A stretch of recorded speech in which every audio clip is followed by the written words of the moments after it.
Hello everyone, and welcome back to our story about the giant who became a saint.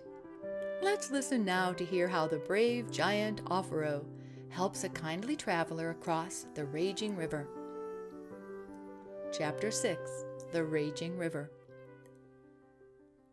The next morning, Offero and the hermit set out for the river. Hardly were they down the mountain when every traveler called out to them to turn back. "The river is in a fury," they cried.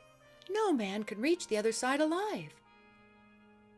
The hermit shook his head.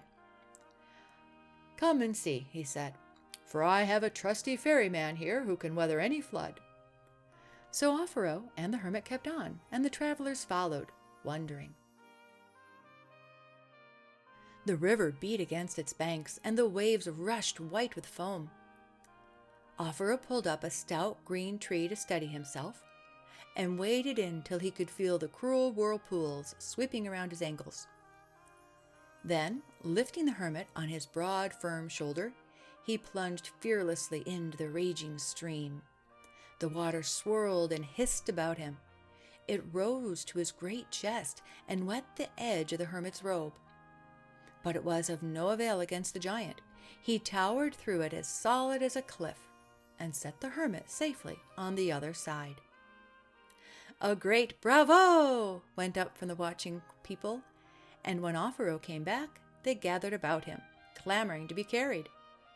Thus it was that Offero began serving the great king whom he had never seen. Day and night he kept at it, in the spring when the river was high and surly, in the winter when it was chilling and swift. To be ever within call, he built himself a hut on the bank, and there was no one who knocked, however haughty or humble, whom Offero did not take upon his shoulder and carry safely through the river. So every day Offero's great face grew more kindly, and his shoulders more patient. But always in his heart there was a kind of longing wonder whether the king would really seek him out, as the hermit had said, and whether Christ was indeed the greatest king, afraid of no one.